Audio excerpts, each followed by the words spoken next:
Hello friends, నేను మీ JD. Welcome to Bigg Boss updates. Bigg బాస్లో లైవ్లో సోనియా ఆకుల వచ్చి ఇద్దరిని నామినేట్ చేసి వెళ్ళిపోయింది. సో ఇంతసేపు అందుకే వీడియోలు పెట్టలేదు, ప్రోమో మీద కానీ దేని మీద కానీ. ఇది అయిపోయినాక వీళ్ళ గురించి వీడియో పెడదామని. సోనియా ఆకుల 2:30 గంటలకు స్టార్ట్ చేస్తే 5 గంటలకు కంప్లీట్ చేసింది. ఇద్దరిని నామినేట్ చేయడానికి 2:30 గంటల టైం పట్టింది. సరే, మరి ఒకసారి చూద్దాం. అసలు ఫస్ట్ నిఖిల్ విషయానికి వస్తే, నిఖిల్ని చాలా క్లియర్గా తేల్చేసింది సోనియా ఆకుల. ఇది నేను చెప్తున్న మాటలు కాదు, సోనియా ఆకుల అండ్ యష్మి కూడా చెప్పిన మాటలు. ఇది యష్మి కూడా డిక్లేర్ చేసింది నిఖిల్ గురించి. Who is close to Nikhil, వాళ్ళిద్దరు క్లోజే కదా ఫస్ట్లో. ఇప్పుడు యష్మి కూడా క్లోజే. నిఖిల్ అనేటోడు ధైర్యం దమ్ము లేదు, ముఖం మీద ఏది కూడా మాట్లాడలేడు, సేఫ్ ప్లేయర్. అంటే ఎక్కువ మంది జనాలకు దొరకని దొంగ. కొంతమందికి వాడు దొంగ అని తెలుసు, దొరకని దొంగ జనాల దృష్టిలో ఎక్కువ మంది అందరు నమ్ముతున్నారు అతని అనేటట్టుగా చాలా క్లియర్ కట్గా చెప్పారు. రోహిణి కూడా చెప్పింది నిఖిల్ గురించి. అవి ఒక్కసారి చూద్దాము. ఇక గౌతమ్తో కూడా ఎక్కువగా పెట్టుకోవద్దు, నెగిటివ్ పోర్ట్రేట్ అవుతుంది నీ మీద అని చెప్పేసి వాళ్ళ అమ్మ కూడా చెప్పింది. ఫ్యామిలీ వీక్లో గౌతమ్ కూడా చాలా క్లియర్గా చెప్పాడు, మీ అమ్మ వచ్చిపోయిన తర్వాత నువ్వు నా దగ్గర మోర్ స్వీట్గా ఉంటున్నావు అని చెప్పేసి గౌతమ్ చాలా క్లియర్గా చెప్పింది. మరి వీటన్నిటికీ మీరేమనుకుంటున్నారో, రైట్ ఆర్ రాంగ్ అనేది చాలా క్లియర్గా కామెంట్ చేయండి. మీ అభిప్రాయాన్ని మీరు ఓపెన్గా చెప్పండి. ఎందుకంటే ఇది నా అభిప్రాయం కాదు, ఇప్పుడు నేను చెప్పేది హౌస్లో లైవ్లో జరిగిన నామినేషన్స్ అప్పుడు జరిగిన అభిప్రాయం. ఇక ఎగ్ టాస్క్లో యష్మి అండ్ తేజ ఇద్దరు తప్పు చేశారు. యష్మి వచ్చి చాలా క్లియర్గా చెప్పింది కూడా, నీకు వాడు ట్రిగ్గర్ అవుతాడు, ట్రిగ్గర్ అయి తప్పు చేస్తాడు, ఆ తర్వాత నేను చేద్దామని వెయిట్ చేశాను అని చెప్పేసి. మరి అలాంటప్పుడు వరస్ట్ ప్లేయర్ ఎవరు అంటే యష్మిని అనాలి, కానీ తేజను ఎలా అంటావు? తేజ ఆల్రెడీ పనిష్డ్ అయి ఉన్నాడు. యష్మి నీ దగ్గరకు వచ్చి చాలా క్లియర్గా చెప్పింది అది దొంగ గేమ్. అలాంటప్పుడు వరస్ట్ ప్లేయర్ నీ దృష్టిలో, ఎందుకంటే వేరే వాళ్ళ దగ్గర వచ్చి చెప్పలేదు కాబట్టి యష్మి అవ్వాలి. మరి నువ్వు యష్మిని చేయకుండా తేజాన్ని ఎందుకు చేసావు? ఇది కాదా సేఫ్ గేమ్? ఇది కాదా దొంగ గేమ్ అని సోనియా ఆకుల చాలా డైరెక్ట్గా అడిగింది. నిఖిల్ కూడా చాలా బాగా డిఫెండ్ చేసుకున్నాడు చాలాసేపు. అంటే అంత మామూలు విషయం కాదు, అన్నిటికీ డిపెండ్ చేసుకుంటూనే ఉన్నాడు, కానీ దొరికిపోతూ ఉన్నాడు. ఎందుకంటే అక్కడ లైవ్లోనే యష్మితో అండ్ రోహిణితో గౌతమ్తో డైరెక్ట్ మాట్లాడుతూ ఉంది సోనియా చెప్పే ఇంకో ఆరోపణ ఏంటంటే నిఖిల్ మీద, నువ్వు ఎవిడెన్స్ లేకపోతే దేన్నైనా తిమ్మిని బొమ్మిని చేస్తావు, అది నా తప్పు కానీ ప్రూవ్ చేసుకోవడానికి ట్రై చేస్తావు కూడా, నీకు ఆ టాలెంట్ ఉంది. ఎవిడెన్స్ ఉంటే మాత్రం సైలెంట్గా ఉండిపోతావు, ఏదేదో మేనేజ్ చేయడానికి ట్రై చేసి ఇక ఊరుకుంటావు అని చెప్పేసి. సో అది రైటా కాదా కామెంట్ చేయండి. ఇక ఎమోషనల్ విషయంలో నేను ప్రతి మనిషి ఎమోషన్ని రెస్పెక్ట్ చేస్తా అని చెప్పేసి నిఖిల్ అనడం జరిగింది. అప్పుడు సోనియా షాక్ అయింది. అవునా ఏదో మళ్ళీ చెప్పు. ఎస్ అన్నాడు. అయితే డైరెక్ట్గా యష్మిని అడిగింది, యష్మి నీ ఎమోషన్ని నిఖిల్ రెస్పెక్ట్ చేశాడా డిస్రెస్పెక్ట్ చేశాడా అంటే, నా ఎమోషన్ని నిఖిల్ డిస్రెస్పెక్ట్ చేశాడని చాలా క్లియర్గా చెప్పడం జరిగింది యష్మి. ఇక పృథ్వీతో పోల్చి సోనియా ఒక మాట అన్నది నిఖిల్ని. పృథ్వీ ఏదైనా కూడా స్ట్రైట్గా మొహం మీద చెప్తాడు, కానీ నువ్వు అలా చెప్పలేవు, నీకు అలా చెప్పే దమ్ము ధైర్యం లేదంటే అట్లా మొహం మీద చెప్తే ఎక్కడ నామినేషన్ పాయింట్లోకి వస్తానా, జనాల మీద నెగిటివ్ అయిపోతానా అని సేఫ్గా ఉండడానికి ట్రై చేస్తావు నువ్వు అని చెప్పేసి. ఇది రైట్ ఆర్ రాంగ్ మీరే కామెంట్ చేయండి. మళ్ళీ నిఖిల్ మాత్రం ఏమంటాడు, అలా చెప్తే వాళ్ళు హర్ట్ అవుతారని నేను అలా చెప్పలేను అని చెప్పేసి ఆయన అంటాడు. అది ఆయన పాయింట్ ఆఫ్ వ్యూ. ఎవరిది రైట్ అక్కడ, సోనియాదా లేదంటే నిఖిల్దా? కామెంట్ చేయండి. యష్మి విషయంలో చాలా పెద్ద గొడవ జరిగింది. యష్మి ఫీలింగ్స్తో నువ్వు ఆడుకోను అని చెప్పేసి చాలా క్లియర్గా సోనియా నిఖిల్ని అనడం జరిగింది. అయితే నిఖిల్ ఏమనో, లేదు నేను ఆమెను ఎప్పుడో కట్ చేశాను, నాకు అలాంటిది ఏమీ లేదు, ప్రతి ఒక్కరి ఎమోషన్ రెస్పెక్ట్ చేస్తా.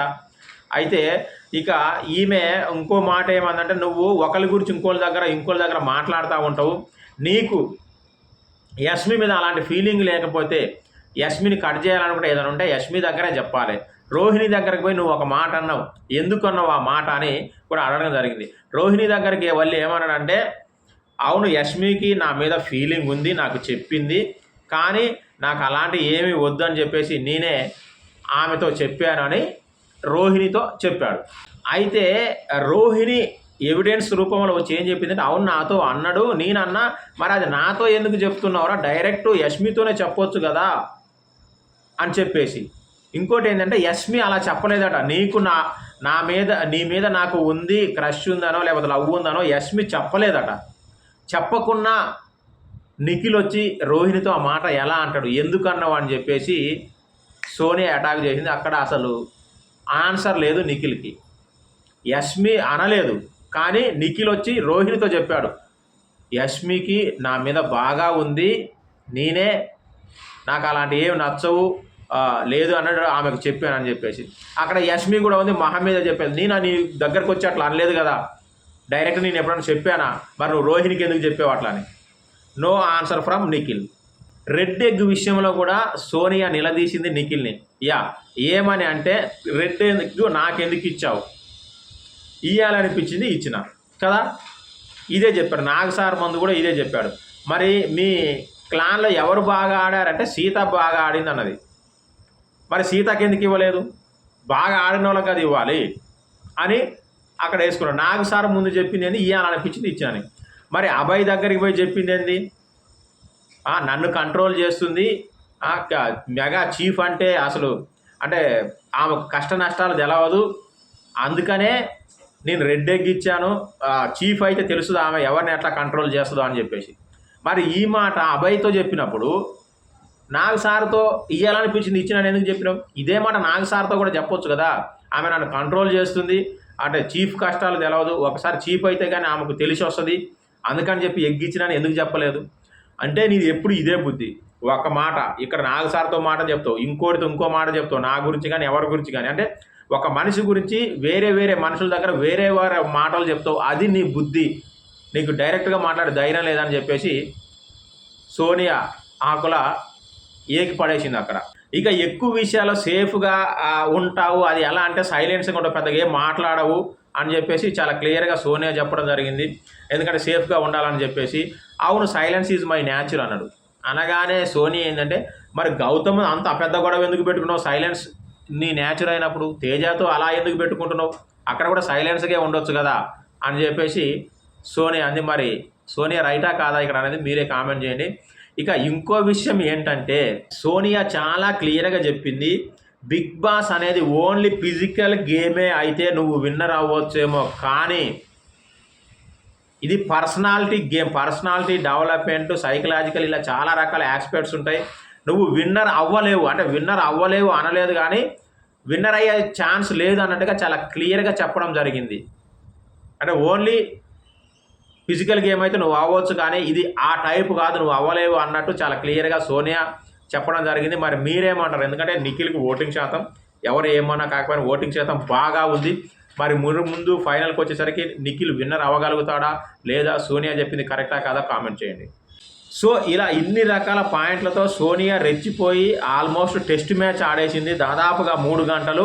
అంటే నిఖిల్ని ఒకటే డిసైడ్ చేసింది, నువ్వు స్ట్రైట్ ఫార్వర్డ్ ఉండే పర్సన్వి కాదు, సేఫ్ గేమర్, అంటే కనిపించని దొంగ, నువ్వు ఇలా చేస్తున్నావు అని చాలామంది అర్థం చేసుకోలేరు నీ గురించి, కానీ మేము క్లోజ్డ్గా ఉన్నాం కాబట్టి మాకు తెలుసు నువ్వు మంచి మనిషివి కాదు అని చెప్పేసి చాలా క్లియర్గా చెప్పింది. మరి నిజంగానే కనిపించని దొంగనా నిఖిల్, లేదంటే మంచోడా, మీరేమనుకుంటున్నారో కామెంట్ చేయండి. ఇక ప్రేరణ విషయానికి వస్తే, ప్రేరణ అది కూడా ఫస్ట్ ప్రేరణ అదే స్టార్ట్. ఓయమ్మ, అయితే ప్రేరణతో జరిగిన పాయింట్స్లో నాకు ఎక్కడ కూడా స్ట్రాంగ్ పాయింట్స్ అనిపించలేదు. కొన్ని చెప్తాను, మరి ప్రేరణ విషయంలో సోనియా కరెక్టా కాదా కూడా మీరే డిసైడ్ చేయండి.